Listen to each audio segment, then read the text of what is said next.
Welcome dear student, मयूर Nobel academy barber के online YouTube platform पर आपका स्वागत है। मैं अमृत लखारा आज आपके सामने एक नए टॉपिक के साथ गति और गति के प्रकार। अध्याय 3 अपना सरल रेखा में गति स्टार्ट हो गया था और आज का जो टॉपिक है वो अपना है गति। गति किसे कहते हैं? हालांकि जो शब्द है गति बहुत ही सामान्य शब्द है और इसका मीन या इसका जो मतलब है वो सभी लोग जानते हैं, लेकिन इन शब्दों में इनको बोला जाए कि गति किसे कहते हैं, इसकी परिभाषा, इसकी डेफिनेशन पूछी जाए तो थोड़ी सी हमें दिक्कत आती है। गति किसे कहते हैं यहाँ पर, तो उसको समझने के लिए हम किस वस्तु को गतिशील वस्तु कहेंगे और कब हम कहेंगे कि वस्तु रेस्ट के अंदर है या वस्तु स्थिर अवस्था में है। तो किसी भी वस्तु की किसी एक नियत बिंदु के सापेक्ष स्थिति में परिवर्तन आता है तो हम कहेंगे कि वो वस्तु गतिशील है। क्या? या वो वस्तु गति कर रही है। जैसे मान लीजिए कोई वस्तु गतिशील है या नहीं है, उसको समझने के लिए हमें पहले एक नियत बिंदु मानना पड़ेगा। क्या मानना पड़ेगा? एक नियत बिंदु मानना पड़ेगा। अब मैं नियत बिंदु कहूं या स्थिर बिंदु कहूं, एक ही बात है। और इस नियत बिंदु के सापेक्ष आपको किसी वस्तु की स्थिति की गणना करनी पड़ेगी। कि मान लीजिए मैं यहाँ पर एक वस्तु है, कोई ऑब्जेक्ट हो, ठीक है, और जो सामने कैमरा है ये अपना नियत बिंदु है। नियत बिंदु का मतलब है कि इसकी स्थिति चेंज नहीं होनी चाहिए, जहां पर है वही का वही होना चाहिए। और मैं एक वस्तु हूं यहाँ पर। अब हमारे और कैमरे के बीच में कोई स्थिति परिवर्तित नहीं हो रही है, न दूरी चेंज हो रही है। इसका मतलब क्या हूं? मैं स्थिर अवस्था में हूं। अब मैं यहां से चलकर यहां पर आ गया तो कैमरे और मेरे बीच में पहले की जो स्थिति थी वो स्थिति अब नहीं है। या मैं कहूं कि हमारे बीच की जो दूरी है वो चेंज हो गई है, या हमारे बीच की जो स्थिति है वो चेंज हो गई है। तो स्थिति चेंज होने पर मैं किस अवस्था में आ गया? गतिशील अवस्था में आ गया, या मुझ में गति आ गई है, या मैं गतिमान हूं। तो गति किसे कहते हैं? किसी वस्तु की नियत बिंदु के सापेक्ष स्थिति में परिवर्तन गति कहलाती है। क्या? किसी वस्तु की नियत बिंदु के सापेक्ष स्थिति में परिवर्तन गति कहलाती है। ठीक है। अब ये जो नियत बिंदु है या जो स्थिर बिंदु है, इसको आगे चलकर हम बोलेंगे निर्देश बिंदु, या इसको कभी कभी अपन कह देते हैं मूल बिंदु। गणित के अंदर पढ़ा होगा आपने, हमने अक्षों की बात की थी गणित के अंदर। ये अपना एक्स अक्ष है, ये अपना वाई अक्ष है और ये अपना जेड अक्ष है। जहां पर दो या दो से अधिक अक्ष मिलते हो वो अपना मूल बिंदु कहलाता है, जिसको ओ से लिखते हैं। और मूल बिंदु को हमेशा क्या मानते हैं अपन? स्थिर बिंदु मानते हैं, नियत बिंदु मानते हैं। जितनी भी गणनाएं करनी होती है हमेशा वो नियत बिंदु या मूल बिंदु के सापेक्ष ही की जाती है। तो यहाँ पर अपना जो नियत बिंदु है वो अपना क्या है? मूल बिंदु है यहाँ पर। ठीक है। अब अगला जो टॉपिक है वो अपने पास गति के प्रकार, कि गति कितने प्रकार की होती है। तो स्थिति के सापेक्ष गति को अपने 3 भागों में बांटा है। कौन कौन सा? पहला, एक विमीय गति, एक विमीय गति। सेकंड, द्विविमीय गति। और लास्ट, त्रिविमीय गति।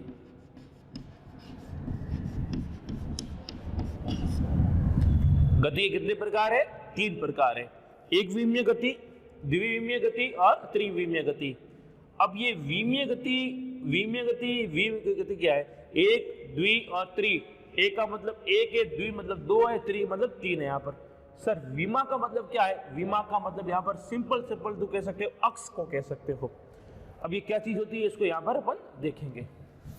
मान लीजिए कोई वस्तु है, वो किसी एक अक्ष के अनुदिश, कोई वस्तु है वो किसी अक्ष के अनुदिश गति कर रही है। मतलब वो कोई वस्तु है, या तो वो एक्स अक्ष में जा रही है, या वो वाई अक्ष में जा रही है, या वो जेड अक्ष में जा रही है। एक समय में किसी एक अक्ष के अनुदिश जा रही है वो। मान लीजिए अपना मूल बिंदु और वस्तु यहां पर है। अब ये जो वस्तु है वो एक्स अक्ष के अनुदिश का मतलब क्या है? उसके अलाउंग, उसके ऊपर, ये ऐसा नहीं कि एक्स अक्ष को छोड़ के वो यहां पर आ गई। यहां पर एक्स और वाई या मैं ये कहूं कि दो अक्षों के बीच का जो भाग होता है उसे हम कहेंगे समतल, या हम कहेंगे उसको तल। क्या कहेंगे हम उसको? तल कहेंगे। दो अक्षों के बीच का जो भाग है उसको हम कहेंगे तल, या इंग्लिश में इसको कहेंगे प्लेन। तो एक्स अक्ष और वाई अक्ष के बीच का जो भाग है उसको बोलेंगे एक्स वाई तल। जेड और एक्स अक्ष के बीच का जो भाग है उसको बोलेंगे जेड एक्स तल, और वाई और जेड अक्ष के बीच का जो भाग है उसको बोलेंगे वाई जेड तल। तो किन्हीं भी दो अक्षों के बीच का जो भाग होता है उसको हम कहेंगे यहाँ पर तल। ठीक है, अब हम यहाँ पर ये कह रहे हैं यदि कोई वस्तु किसी एक अक्ष के अनुदिश गति कर रही है, मतलब वो एक्स अक्ष में जा रही है या वाई अक्ष में जा रही है या जेड अक्ष में जा रही है, तो उसको हम हमेशा क्या बोलेंगे? एक विमीय गति, मतलब केवल एक विमा में गति कर रही है। कहीं एक बार इससे सिंपल डेफिनेशन लिखाई जाती है कि जब कोई वस्तु एक सीधी रेखा में गति करती है, जब कोई वस्तु किसी एक सीधी रेखा में गति करती है उसे हम कहेंगे एक विमीय गति। ठीक है, तो यहां पर सिंपल सी परिभाषा यहां पर हम कह सकते हैं एक विमीय गति की, जब कोई वस्तु किसी एक अक्ष के अनुदिश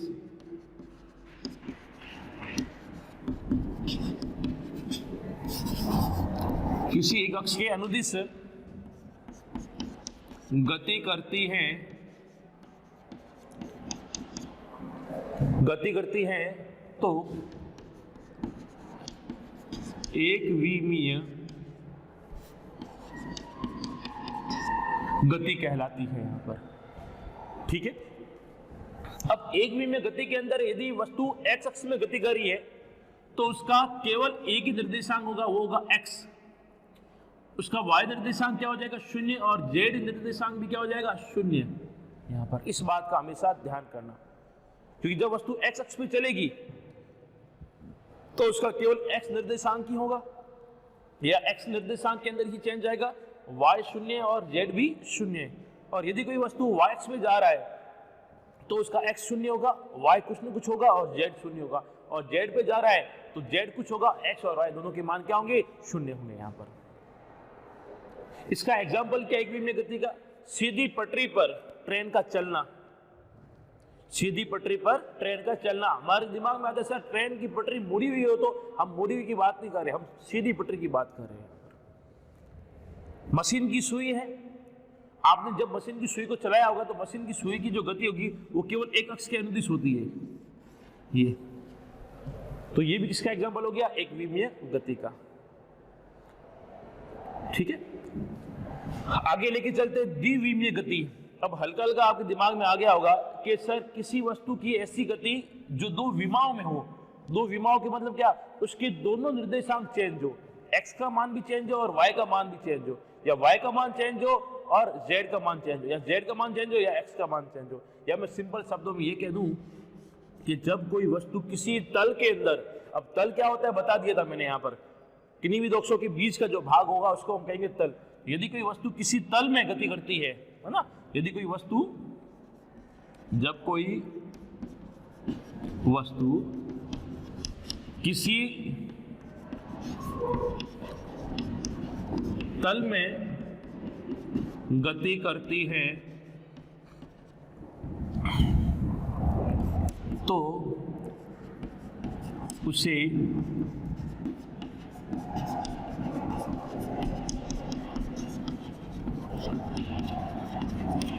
उसे द्विविमीय गति कहा जाता है। कोई दिक्कत यहां पर नहीं है। अब द्विविमीय गति का मतलब क्या है? जिससे अपन सड़क पे चलते मस्त होकर, मस्त होकर का मतलब क्या है? कभी आप इस साइड जाओगे, कभी आप उस साइड जाओगे, कभी इस साइड जाओगे, तो उस स्थिति में आपके दोनों निर्देशांक चेंज होंगे। यदि कोई वस्तु एक्स वाई प्लेन के अंदर गति कर रही है, ये अपना एक्स एक्स है और ये अपना वाई एक्स है, मतलब यहां पर ये ऐसे जा रही है, ऐसे ये, तो इस गति को हम बोलेंगे द्विविमीय गति। और ये द्विविमीय गति कौन से तल में होगी? एक्स वाई तल में होगी। तो इस स्थिति में इसका एक्स निर्देशांक भी होगा और वाई भी होगा, लेकिन जेड का मान क्या होगा? हमेशा शून्य होगा। तो द्विविमीय गति के अंदर केवल हमारे पास दो ही निर्देशांक होंगे।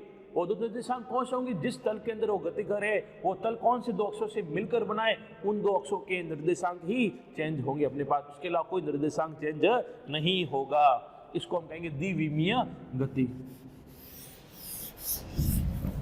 आगे हम चल रहे हैं यहाँ पर, त्रिविमीय गति किससे कहते हैं यहाँ पर।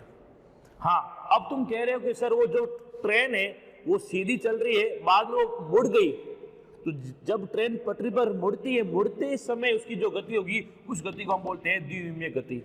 और ट्रेन जब पटरी पर सीधी चल रही है वो गति हो जाएगी एक विमीय गति हो जाएगी। दीवार के ऊपर छिपकली का चलना, दीवार पर छिपकली का चलना, वो भी कौन सी गति होगी, द्विविमीय गति होगी। यहाँ पर घड़ी के जो कांटे हैं उनकी जो गति होगी वो भी गति कौन सी होगी, द्विविमीय गति होगी। एक विमीय गति को 1D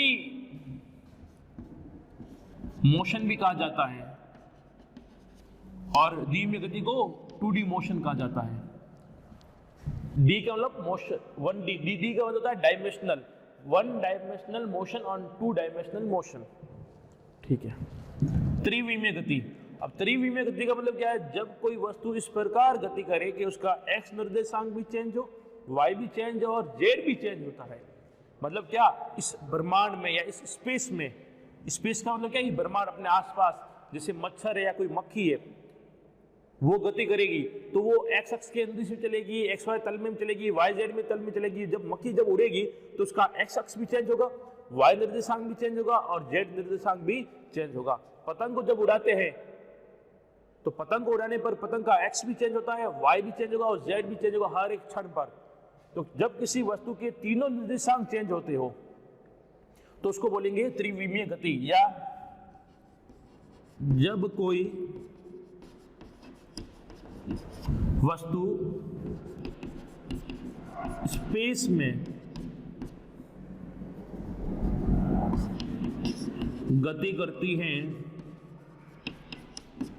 तो उसे त्रिविमीय गति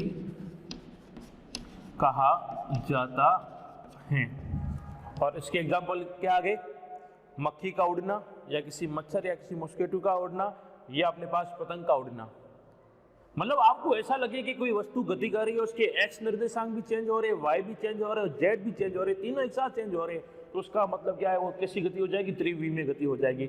और केवल इसके 2 ही निर्देशांक चेंज हो रहे हैं तो हम उसको बोलेंगे द्विविमीय गति। और केवल इसका एक ही निर्देशांक चेंज हो रहा है, चाहे वो एक्स हो, चाहे वाई हो, चाहे वो जेड हो, तो उसको बोलेंगे एक विमीय गति। यदि एक्स निर्देशांक चेंज हो रहा है तो हम बोलेंगे एक्स अक्ष के अनुदिश एक विमीय गति। यदि उसका वाई निर्देशांक चेंज हो रहा है तो हम कहेंगे उसको वाई अक्ष के अनुदिश एक विमीय गति। ठीक है, और जेड अक्ष के अनुदिश गति कर रहा है या जेड अक्ष वाला जो निर्देशांक है वो चेंज हो रहा है तो हम कहेंगे उसको जेड अक्ष के अनुदिश एक विमीय गति। अब कोई वस्तु है वो एक्स वाई तल के अंदर गति कर रही है तो हम बोलेंगे एक्स वाई तल में उसकी द्विविमीय गति। वाई जेड तल में गति कर रहा है तो वाई जेड अक्ष के वाई जेड तल में द्विविमीय गति। यहाँ पर त्रिविमीय में तो क्या है, तीनों ही चेंज हो जाएंगे।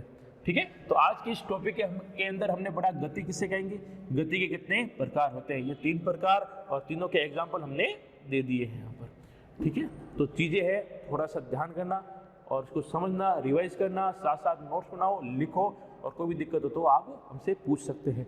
ठीक है, आज की क्लास में केवल इतना ही, बाकी नेक्स्ट क्लास में। धन्यवाद।